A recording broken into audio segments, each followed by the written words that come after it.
안녕하세요, 디노입니다. 오늘은 코너 맥그리거에 대해 이야기해 볼 텐데요. 많은 분들께서 코너 맥그리거가 UFC 내에서 어떠한 특혜들을 누렸는지에 대해 잘 아실 거라고 생각합니다. 대전 특혜부터 시작해서 타이틀 먹튀, 맹룡인 양산 등 본인뿐만 아니라 주변 선수들도 여러 특혜를 받아 팬들로 하여금 아무리 맥그리거가 돈이 된다 한들 이건 좀 너무한 거 아님? 라는 반응을 이끌어냈지만 아마 영상 끄트머리쯤에는 장사하는 사장 입장 생각하면 그럴만도 하다 라며 수긍하실 수도 있을 것 같습니다. 우선 설명을 드리기 전에 UFC 주식원이 되었던 페이퍼뷰에 대해 아셔야 하는데요. 격투 이벤트에서 페이퍼뷰란 보는 만큼 또는 보는 대로 지불한다. 즉 시청자가 해당 이벤트를 라이브로 관람하기 위해 지불하는 단발성 과금 형식으로 영화관에서 영화표라고 보시면 되겠습니다. 참고로 미국 내에서 페이퍼뷰의 가격은 최근에 맺은 ESPN 플러스 파트너십 이전 기준으로 이벤트당 59.9달러, 하나로 약 7만원 정도라고 보시면 되겠는데요. 주먹구구식으로 대충 계산한다고 가정했을 때 50만 장을 팔았을 시에는 350억 정도의 매출이, 100만 장일 경우 700억 정도라는 걸 알 수 있겠습니다. 하지만 영화와는 달리 격투 스포츠 페이퍼뷰는 생방송 라이브 이벤트이기 때문에 소비 결정전에 참고할 수 있는 건 어떠한 선수들이 대회를 장식하느냐 이외에는 없다고 봐도 무방한데요. 더군다나 2016년 유출된 문건에 따르자면 여태까지 수입의 다각화를 노리고 있었던 UFC였지만 아직까지 페이퍼뷰로 인한 매출이 상당 부분을 차지하고 있다는 게 밝혀졌기에 UFC 측에서도 대중들에게 인기가 많은 선수들을 편애하는 것은 어떻게 보면 회사에서 일 잘하는 부하 직원을 편애하는 것만큼 당연하다고 볼 수 있겠습니다.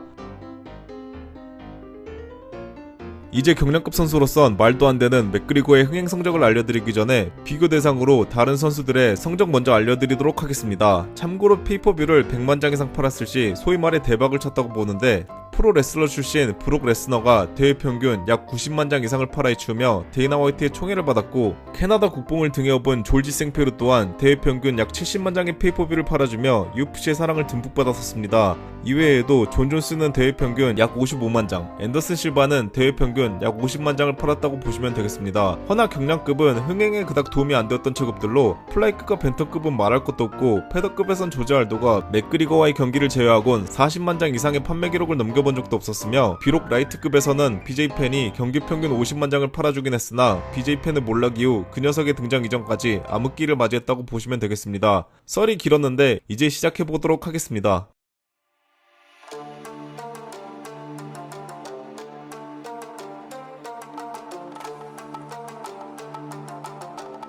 이 대회는 그 녀석이 처음으로 메인 이벤트를 장식한 대회였습니다. 보통 타이틀전이 여러 개 걸려있을 경우 대개는 상위 체급 타이틀전을 메인 이벤트로 장식하는 UFC였지만, 패더급 정식 타이틀전이 아닌 잠정 타이틀전이었음에도 불구하고 당시 웰터급 챔피언 로비 라울러가 로리 맥도날드를 상대로 치르는 첫 번째 방어전을 코메인 이벤트로 깔아두는 선택을 했고, 결과는 약 82만 5천 장을 팔아헤치우며 흥행에 성공한 UFC였습니다. 입장료 수익 또한 보통의 중량급 타이틀전 수익이 500만 달러 선에서 그치는 데 비해 720만 달러를 거두며 대박을 쳤습니다. 참고로 이거 라울러 빨 아니? 이라고 하실 분들도 계시기에 라울러의 판매 성적을 알려드리자면, 이전 핸드릭스에게 벨트를 뺏어올 때 약 40만 장, 이후 콘디스를 상대로 방어전을 치를 때 약 30만 장, 그리고 그의 마지막 방어전인 우들리 전에서는 약 24만 장을 팔았다고 합니다.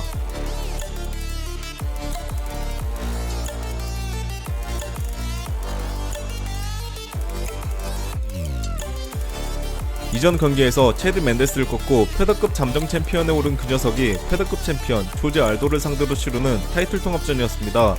경기에 대해서는 딱히 따로 설명이 필요가 없을 것 같아 그냥 넘어가도록 하겠습니다. 이 경기 또한 당시 미들급 챔피언 크리스 와이드먼이 루크 라폴드를 맞이해 치르는 3차 방어전을 코메인 이벤트로 깔았습니다. 이 대회에서는 약 140만 장의 페이퍼뷰를 팔아헤치우며 당시 UFC 100에 이어 역대 페이퍼뷰 판매량 2위를 기록하게 되는 UFC 194였고, 입장료 수익으로만 1000만 달러를 거두고 맙니다. 참고로 와이드만은 앤더스 실바의 재기 여부가 달린 실바와의 2차전을 제외하곤 실바에게 처음 도전할 때 약 55만 장, 마치다를 상대로 2차 방어전을 치를 때 약 54만 5천여 장의 판매 실적을 올림으로써 맥그리거를 깔아주는 카드로 전락하고 말았습니다. 이후 언급할 대회들도 똑같은 실정이기에 다른 파이터들의 페이퍼뷰 판매 실적은 언급하지 않도록 하겠습니다.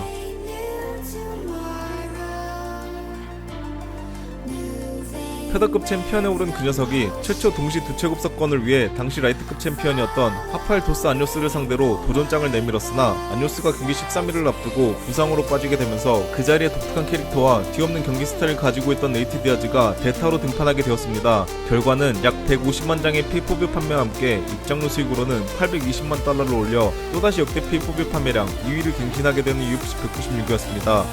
이 경기 이후 네이트 디아즈는 소위 말해 맥도를 맞아 몸값이 폭등한 건 물론 여러 헐리우드 유명인들에게 파티 초대를 받게 되었다고 합니다.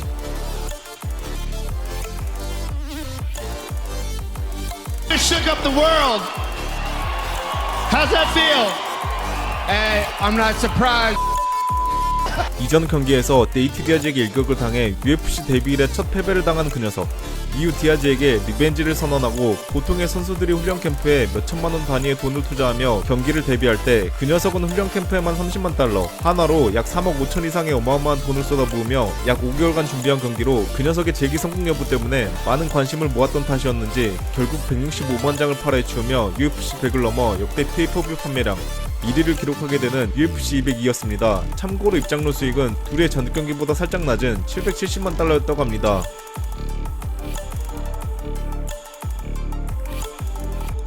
UFC 205는 뉴욕에서 열리는 첫 번째 대회였기에 역대급 화려한 대진들을 자랑했으나 역시 메인 이벤트는 이전 경기에서 네이트 디아즈에게 리벤지를 성공한 그 녀석이 당시 하파엘 도스 안요스를 꺾고 라이트급 챔피언에 올라있던 에디 알바레즈를 상대로 최초 동시 두 체급 석권을 노리는 경기였습니다. 이 대회에선 앞선 경기들에게는 못 미치는 약 130만 장의 페이퍼뷰 판매 실적을 올렸으나 입장료 수익으로만 1770만 달러를 올리며 종합격투기 씬에서는 입장료 수익으로 부동의 원탑의 자리에 올라가게 되었습니다. 이 경기까지 그 녀석은 2015년 7월을 기준으로 2016년 11월까지 약 1년 반 동안 5경기를 뛰어 약 670만 장의 페이퍼뷰를 판매, 페이퍼뷰로만 한화로 약 4천억 원이 넘는 매출을 UFC에 올려주게 됩니다. 하지만 여기서 맥그리거는 멈추지 않습니다.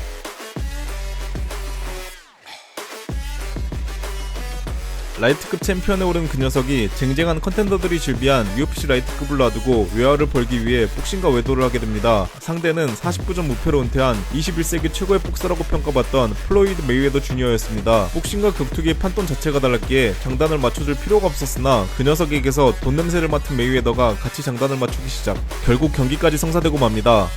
결과는 미국 내에서만 430만 장의 페이퍼뷰를 팔아헤치웠고 5,500만 달러의 입장료 수익을 얻게 되면서 메이웨더 파키아와의 경기에서 올린 460만 장의 페이퍼뷰 판매 실적과 7,200만 달러의 입장료 수익에 이은 모든 격투 스포츠 통합 역대 2위에 해당하는 흥행 기록을 세우게 됩니다. 맥그리거가 소속되어 있는 UFC에서 얼마나 가져갔을지는 공개된 바가 없습니다. 하지만 얼마를 가져갔든 적지 않은 규모인 것만은 확실하겠습니다.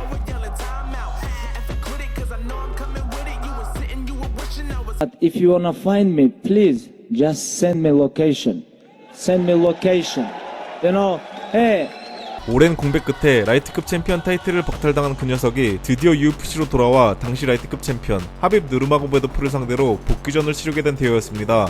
참고로 이 경기는 러시아에서도 방영이 되었는데 400만 명 이상이 이 경기를 시청했고 최고 시청률은 67.5%에 달했으며 영국에서는 스포츠 유로 채널에 이 경기가 송출이 되었는데 100만 명 이상의 시청자를 기록했다고 합니다. 페이퍼뷰는 약 250만 장을 팔아헤치우며 초대박을 터뜨림과 동시에 입장료 수익으로도 약 1700만 달러를 올리게 되는 UFC 229였습니다. 하지만 그 녀석은 상성상 안 좋았던 하빕에게 일방적인 패배를 당하며 그의 상품성에 스크래치가 나게 되었고 더군다나 그동안의 행보로 인해 많은 팬들이 안티팬으로 변한 시점에서 이제는 정말 그 녀석의 흥행력에 제동이 걸리나 싶었지만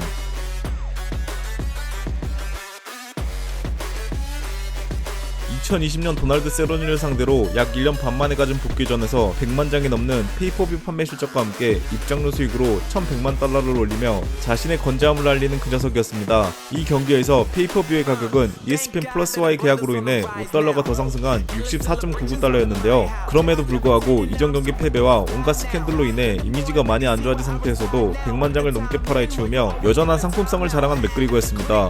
지금쯤 열심히 계산하고 있으실 분들을 위해 대신 계산해보자면 UFC는 맥그리거가 메인 이벤트를 장식한 대회들에서 누적 1020여만 장의 페이퍼뷰를 판매했으며 정말 단순히 대충 주먹구구식으로 계산했을 때 약 7천억 원 이상의 매출을 올렸고 이는 앞서 말씀드렸던 유출된 UFC의 수익구조 문건에 따르자면 2015년 UFC가 벌어들인 한 해 매출액과 맞먹는 금액이라고 보시면 되겠습니다. 또한 뉴욕타임즈에 의하면 UFC는 2016년 윌리엄 모리스 인데버에 40억 달러, 한화로 약 4조 5천억 원이 많이 인수된 바가 있는데요.